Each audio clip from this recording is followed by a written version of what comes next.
bakristo bavandimwe, uyu munsi turi guhimbaza icyumweru cya 12 mu byumweru bisanzwe by'umwaka liturujia, umwaka A.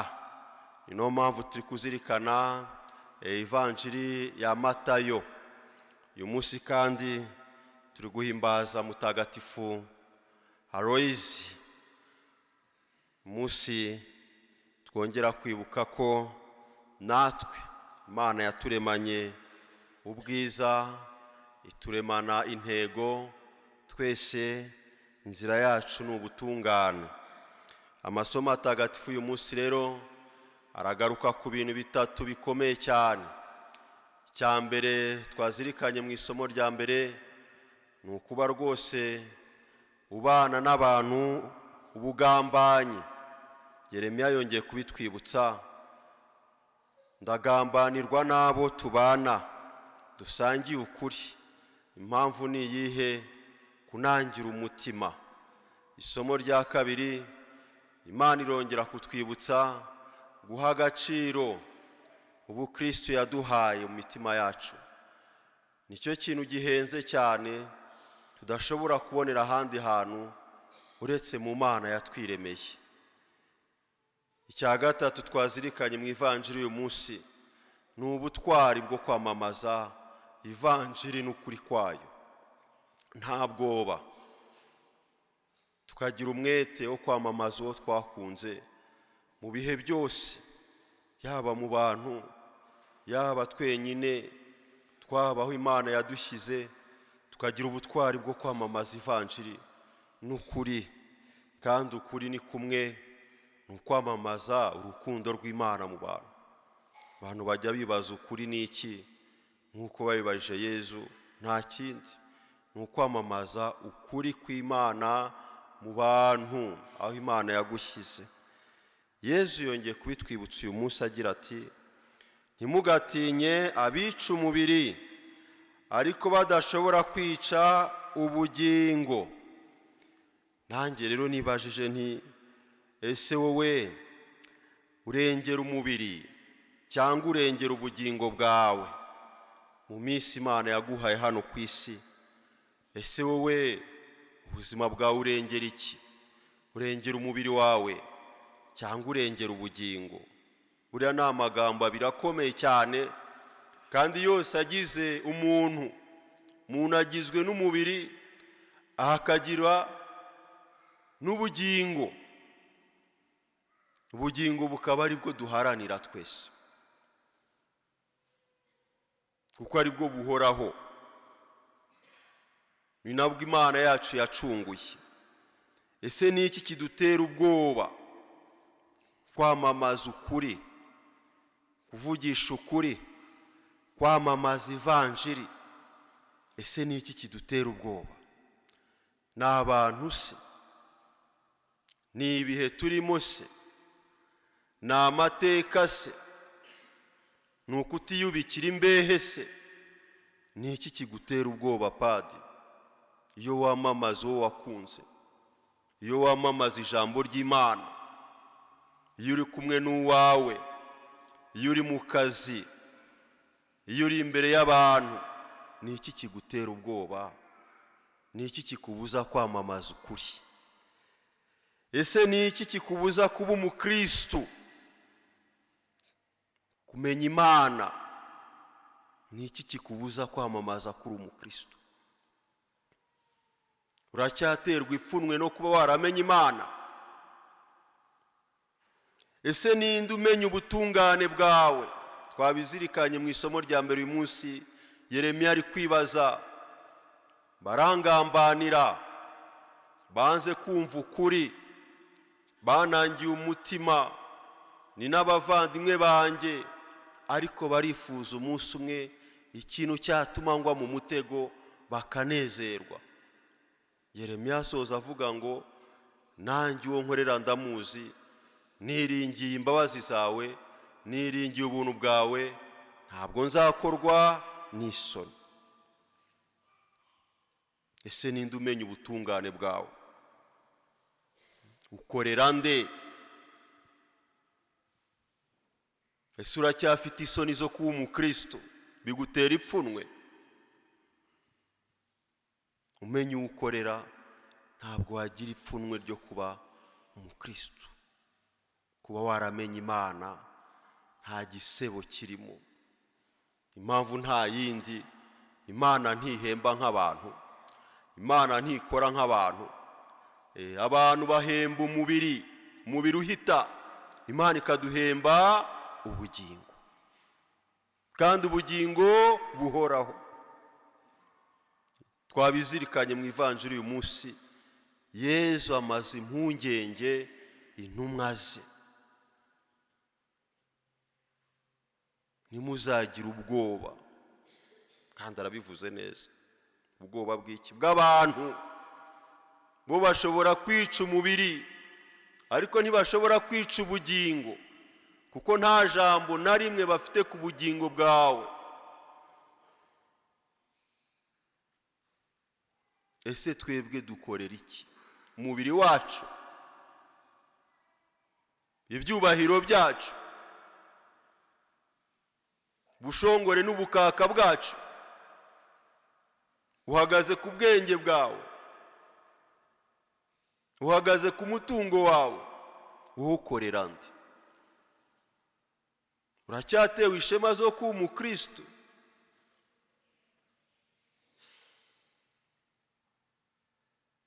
Yesu ati, umuntu wese uzanyihakanira mu mbaga y'abantu, nanjye nzamwihakanira imbere y'Imana Data. Kristo Yesu akuzwe. Iryo jambo rirakomeye cyane. Nitumwihakanira imbere y'abantu, ari bo bakeneye kumva ijambo ry'Imana, nawe azatwihakanira imbere ya Se uri mu ijuru.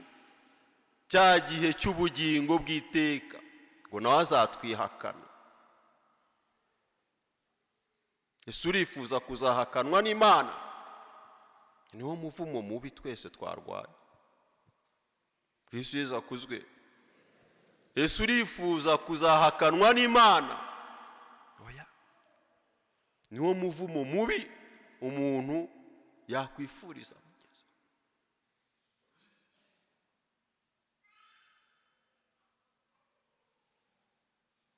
Burya Ikinyarwanda kirakomeye. Umuntu yambwiye ngo ibitutsi byose biba binteye ubwoba. N'umuntu ubwira ngo urakabura ubugingo. Icyo kintu ntikiba mu Kinyarwanda ra? Rimwe na rimwe hari igihe abantu babikinisha. Wabuze umubiri, ni ibisanzwe nzapfa, ariko ubura ubugingo.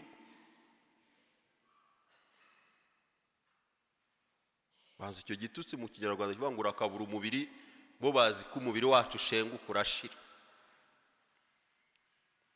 Tuvuka turi abana, tugakura dufite ubushongore n'ubukaka nk'ubu bwanjye, kiratana imbaraga.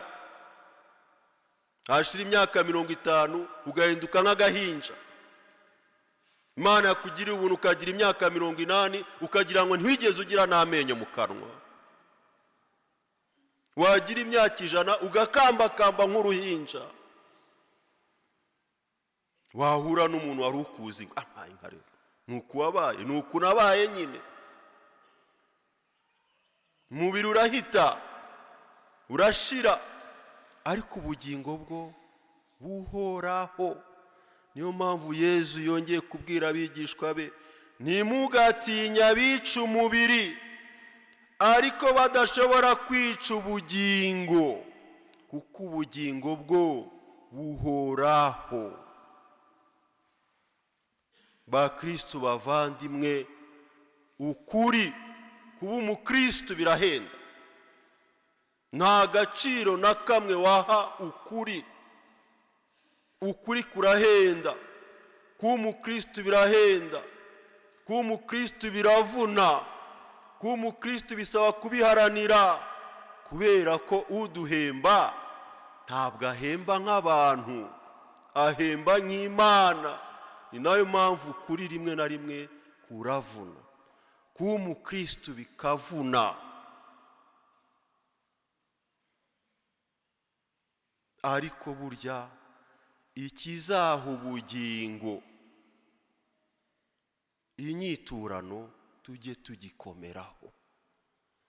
Ikizarengera umutima wawe kikaguha ubugingo buhoraho, ujye ugikomeraho. Ba Kristo bavandimwe, twiringiye abantu dukorwa n'isoni. Twakurikiye abantu dukorwa n'ikimwaro. Bamwe tubaha ibyubahiro nk'iby'Imana badukoze isoni. Dusanga ko abantu n'ibintu barahita. Ibikorwa bakoze bikabaherekeza. Muri ibyo bikorwa bakoze nibwo tumenya ko ese we wakoreraga nde. Hari amagambo atatu ngira ngo uyu munsi dutahane. Nta muntu wagukunda kurenza Imana. Iryo ni ihame ahantu hose ujya ugenda utewe ishema, nka wa wundi wanditse ngo nzi uwo nemera. Nta muntu n'umwe wagukunda kurenza Imana. Nushaka ubibwire mugenzi wawe muri kumwe, nta muntu wagukunda kurenza Imana. Ngira Imana ube wicaranye n'inshuti magara, kamukore ku mutima. Mubwire ngo nta muntu wagukunda kurenza Imana. Bazababeshya. Niyo mpamvu rero igihe wamamaza ukuri, igihe utewe ishema no kuba umukristo, ako kantu kajye kadukirigita ku mutima, aho uryamye uvuge ngo nubwo bwose ariko nzi neza ko nta muntu wankunda kurenza Imana. Impamvu murayizi, ntabwo ndi bibabwira. Ijambo rya kabiri ngira ngo dutahane uyu munsi, nta muntu waguhemba kurenza Imana. Nabyo bibwira umugenzi wawe, mubwiye ngo nta muntu waguhemba kurenza Imana rwose.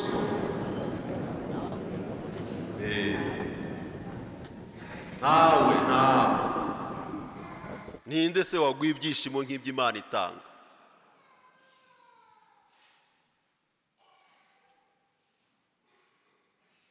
Ninde se muri twebwe ufite ubushobozi bwo kubwira mugenzi we ngo n'ejo uzongera ubeho? Ninde?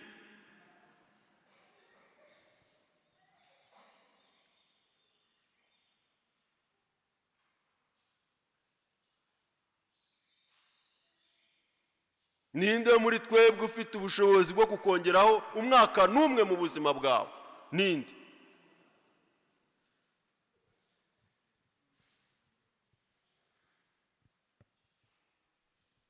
Niyo mpamvu Yesu atubwiye ngo imbere y'Imana nta kintu na kimwe kiturusha agaciro.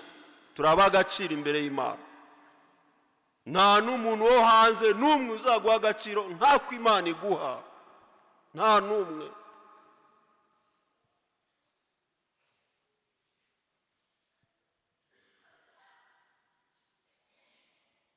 None se ntimuzi abantu bari bazi ko bazaba ubuziraherezo, bakagenda nka nyombere? Muhere kuri Farawo, mukurikizeho ibindi bihangange muzi. Ubayeho igihe kirekire, ntarenze imyaka 40, akagenda nka nyombere, akibagirana buheriheri. Yaba atarakunze Imana ngo akorere Imana, tukamwibagirwa nk'uko umuntu yibagirwa isuka yahingishije igashira ikagenda. Nta wivuga ibigwi birarangira. None se niki cyakubuza gukorera Imana? Niki cyakubuza kurengera ubugingo, wowe ugahitamo kurengera umubiri?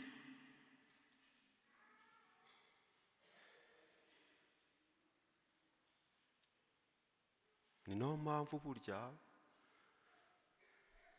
Imana yaturemanye ubuhanga cyane.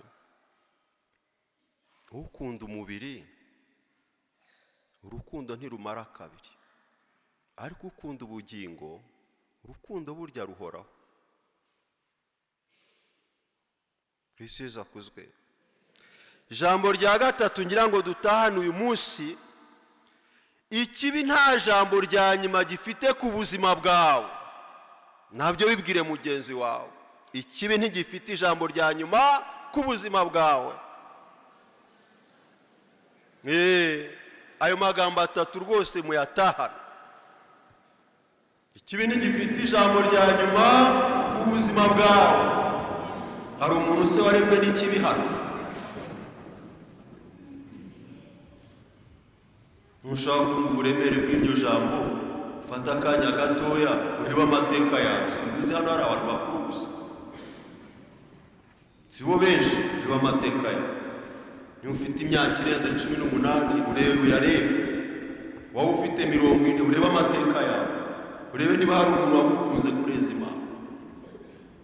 Abantu bateze imitego, abantu baraciye intege, kandi abantu bawe uko tubivuga.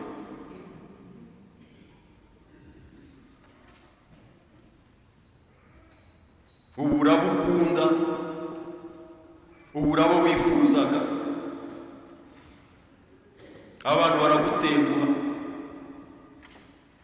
ariko Imana ikibi uko waba ungana kose. Nanjye kuvuga ngo ikibi niba guturimo, nta kibi kiturimo, twese turabimana. Nayo mpamvu rero ikibaho kiba kikagera, nta jambo rya nyuma gifite ku buzima bwanjye.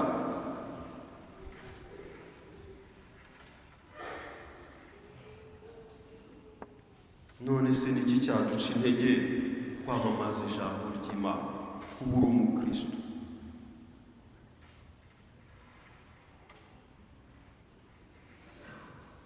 Ni iki kigutera kuvuga ngo nanze kwiyubikira imbere? Iyo ni ijambo ribi cyane tuvuga mu Kinyarwanda. Nanze kwivuga kugira ngo sinubikire imbere. Wowe ukaruha umuntu, uranga kwamamaza Imana mu bantu.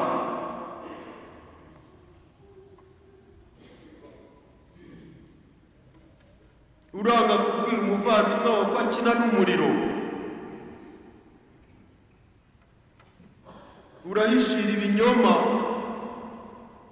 kandi ufite urufunguzo.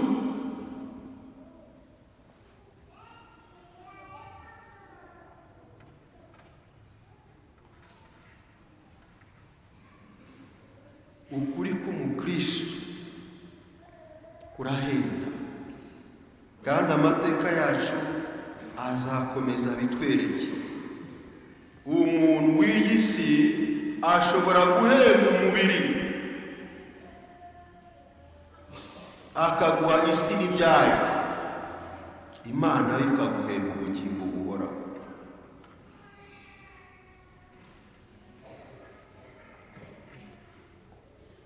Ni ukuri Imana ni igitangaza. Uko umuntu yaba ameze kose, ubwenge yaba yaragize bwose, iyo tuje gusingiza ibintu byaranze umuntu, ntabwo tuvuga ibyaranze umubiri we, tuvuga ibyaranze ubugingo bwe hano ku isi.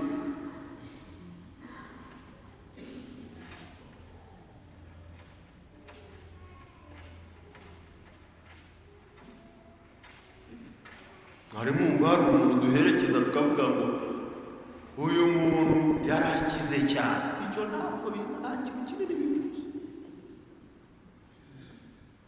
Uyu muntu yari afite ubwenge bwinshi cyane, nta kibazo, nabyo ni byiza. Yabukoresheje kutari cyo kidushimisha. Yari afite ibya mirenge ku ntego, nta kibazo. Yabikoresheje gutaho, nicyo gishimisha abantu, kigashimisha n'Imana, nawe kikaguha amahoro y'umutima.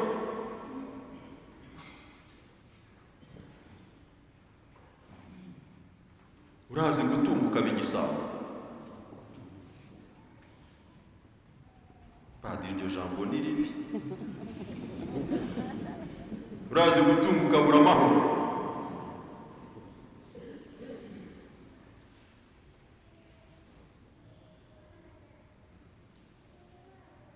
urazi gutunga urugo rwawe rugatingwa, ntugire n'umuntu ugusaba icumbi.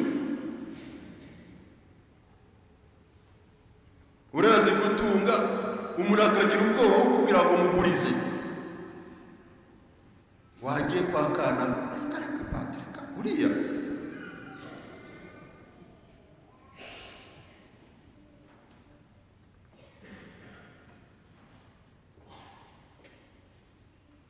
urazi kugira ubwenge abantu bakubona bakakuvumira ku gahera.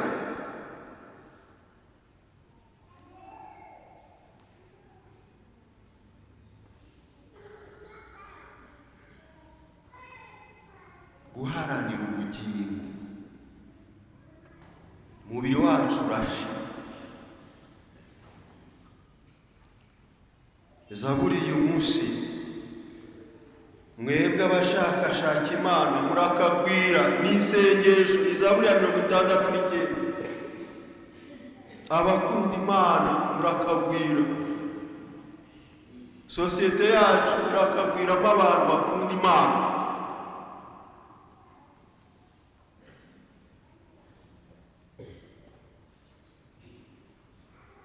Murazi dufite abantu bakunda Imana, intambara se yava, ubusambo se bwaturuka he, umwiryane se wava he, gutandukana kw'imiryango se byaturuka he.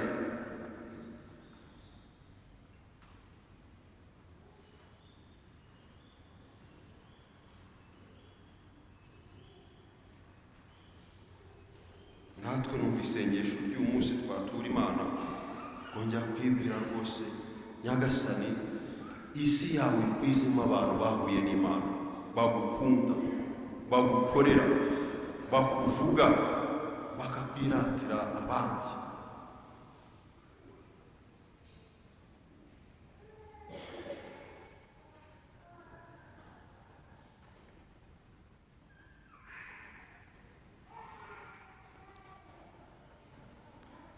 Ukuri rero umwihariko k'umuntu wamenye Imana, nta zindi ntwaro tugira. Ntabwo twamamaza ukuri nk'ab'isi. Imana ntitubwiye ngo utunge intwaro za kirimbuzi.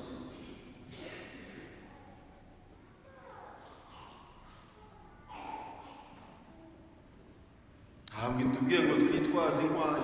Oya,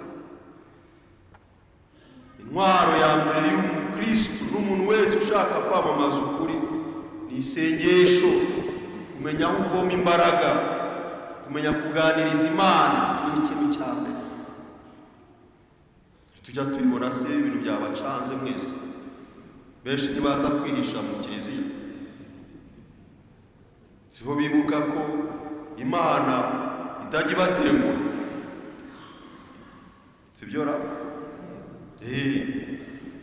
Rimwe na rimwe ukazamo wihishe, batamenya ko nsendo, ukaza wihishe. Imbaraga z'umunyakuri z'umukristo, gusenga nta kindi, kumenya kuganira n'Imana, igataka umutima wawe nawe ugataka umutima w'Imana. Isengesho. Ushaka kwamamaza ukuri n'ubukristo arangwa n'imbabazi. Mujye muba abanyambabazi. Yesu mwiza ni ingabire yo gutanga imbabazi, b'umunyambabazi. Ntazibana zidakomanya amahembe. Ntugatange imbabazi za nyirabuneshwa. Imbabazi cyo bugufi. Yesu mwiza, nubwo narahemutse, mbabarira, ndakubabariye. Sindengera umubiri, ndarengera ubugingo. Mbabarira.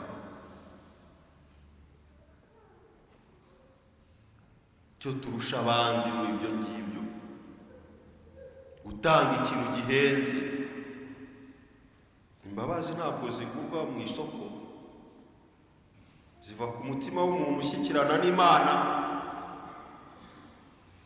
wakiriye imbabazi z'Imana, umuntu wagendanye n'Imana, niwe ushobora gutinyuka icyo kintu.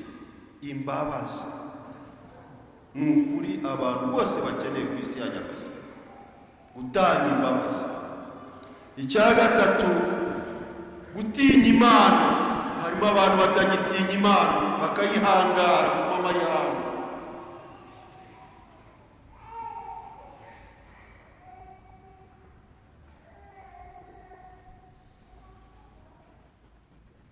Haro duherutse kujya gutura igitambo cy'Ukarisiya, dusabira umuntu witabye Imana, tuhahurira n'abantu biyita ngo ntibemera Imana, tukavuga Imana, mugenzi we aryamye aho ngaho mu isanduku. Nawe utemera, jye wemera Imana. Niba utayemera, ubugingo bwawe buri mu kaga. Gutinya Imana. Kuki muri iki gihe tutagitinya Imana? Umuntu aratinyuka agakora n'icyaha ku mugaragaro, agaterwa ishema n'icyaha, ariko ibyo si ishema. Kuki tutagitinya Imana? Wavuga ukuri gute udatinya Imana, udafite igitinyiro cy'Imana?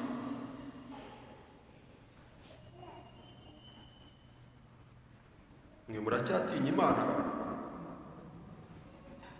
Imana siteye ubwoba.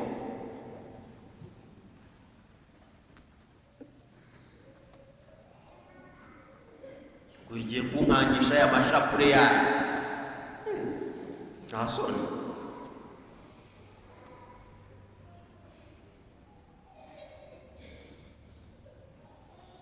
Gutinya Imana ahantu hose uri, inama ugira abandi, niyo manama tujyamo. Igitinyiro cy'Imana nicyo kidutera kuvuga ukuri.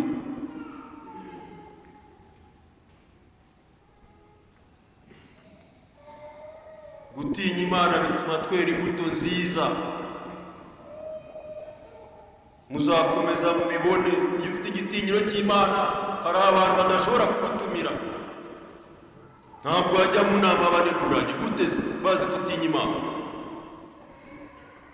Ubu harimo n'abicaye hano baguhamagaye bakubuze, ubwo yagiye ngo mu kiliziya da. None uragira ngo njye kwibaza? Nagiye mu kiliziya. Gutinya Imana, igitinyiro cy'Imana nicyo kidutera imbaraga zo kuvugisha ukuri. Ugatinyuka icyo abandi batashobora kuvugira mu ruhame ukakivuga, kubera igitinyiro ufitiye shobuja ni Imana. Icya kane ni ukugira urukundo, rurahenze narwo. Baruhaye ibisobanuro byinshi. Muri iki gihe ntukimenya ninde ugukunze ninde utagukunze. Imana yakumurikiye ni imbuto nziza wera gusa. Baturiya muntu ntabwo ameze nkatwe.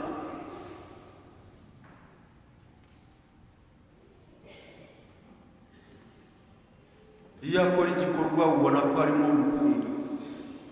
Yajya mu muryango remezo ukabona ko harimo urukundo. Yasenga ukumva ko harimo urukundo. Urukundo nayo ni imbaraga zikomeye cyane zishyigikira ukuri. Wakwamamaza si ukuri utagira urukundo, ntabwo byakunda. Niyo ntwaro yacu. Ahantu hose uri, ibihangange byose twamamaza, tubavuga ibigwi kubera aka kantu bita urukundo. Kwitangira abandi, kubaha umwanya, kubabazwa n'akarinda kundi ntibigushimisha. Nta bya bindi tuvuga ngo agaho kari ku wundi. Harimo urukundo muri ibyo bintu. Bintu munyumvishirize, nawe niyumve. Ariko ibyo mbona arabimenyereye. Urukundo. Cya gatanu, intwari ikomeye cyane ni ugutinyuka. Yesu yongera atubwira ubwoba, utinyuka, biravuna mwa Kristo, biravuna kuvuga ineza, kuvuga ukuri, biravuna. Yesu yongeye kutubwira no gutinyuka. Uzajya mu muryango remezo bakubwiye ngo ufite umwanya wo gupfusha ubusa.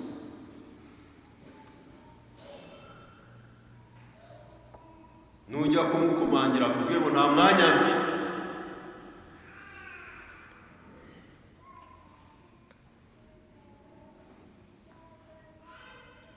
Nugira neza bazakubwira ngo ufite ibyo gupfusha ubusa. Harimo n'uzatinyuka kukubwira ngo uje mu kiliziya ngo ufite umwanya wo gupfusha ubusa.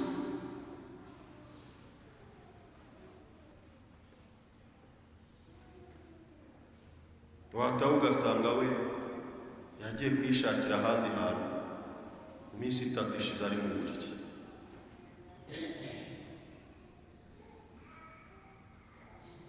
Gutinyuka,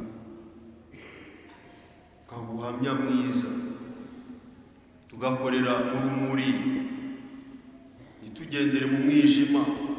Imbere y'Imana nta kazu yaza, ni yego cyangwa hoya. Umese kamwe, urebe kubindyarya, ugira abandi inama nziza, uhunge inteko z'abaneguranye, nunazitabira wumve byinshi, urebe byinshi, uvuge dukeya. Siryo banga Imana iduha? Urebe byinshi, wumve byinshi, uvuge dukeya tw'ingenzi, ubundi witaye.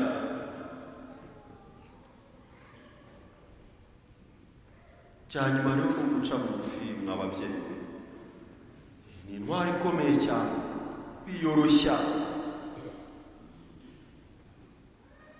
guca bugufi.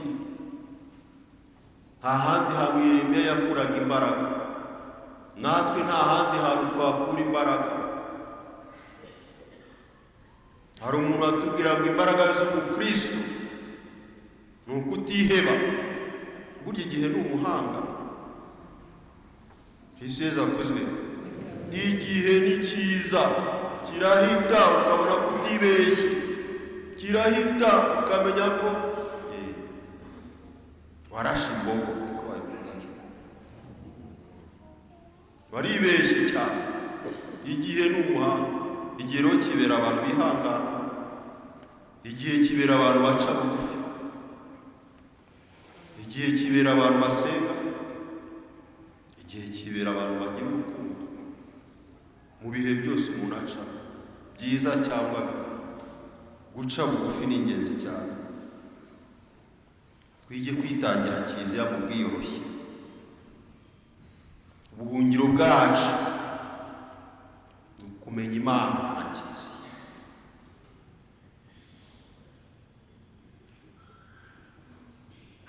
Hari umuntu wahungiye mu kiliziya agakorwa n'isoni? Hari umuntu usenga agakorwa n'isoni? Hari umuntu uhungira ku Mana agakorwa n'isoni?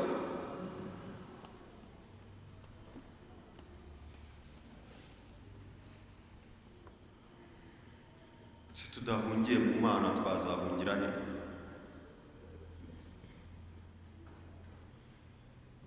Kamanyinya se ntabwo kaduha ibyishimo kabiri.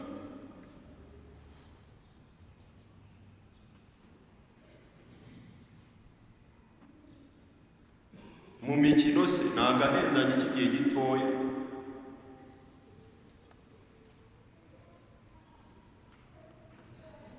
Guhuga kwiza ni uguhungira mu Mana. Tumenya aho tugomba guhungira, shakisha Imana, inzira zikiri nyabagendwa. Kwidagadura ni byiza, kamanyinya ni keza, ariko aho dushakira ikirengera ubugingo ni hamwe mu Mana. Ishema ryacu ni kiliziya yacu. Ishema ryawe ni ukuba waramenye Imana byonyine. Ibintu twese tuzabishakisha, turanabikunda. Amaherezo se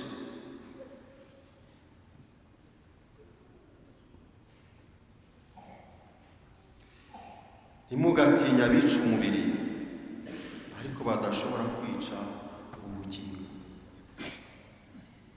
Ntawagukunda kurenza Imana, ntawaguhemba kurenza Imana. Ikibi nta jambo rya nyuma gifite ku buzima bwawe. Umuntu ahemba umubiri gusa, icyo cyonyine ashobora guhemba, nacyo cyonyine ashobora gutoteza, nacyo cyonyine ashobora kwica, ariko Imana yihemba ubugingo. Kandi nta muntu ufite iryo jambo n'urufunguzo rw'ubugingo bwawe uretse Imana yonyine. Tuyikunde rero tutayikinga na kimwe, turangwe no guca bugufi, twige gusenga, hanyuma duhungire mu Mana, turusheho kubaka ubugingo bwacu kurenza imibiri. Nyagasani Yezu nabane nawe.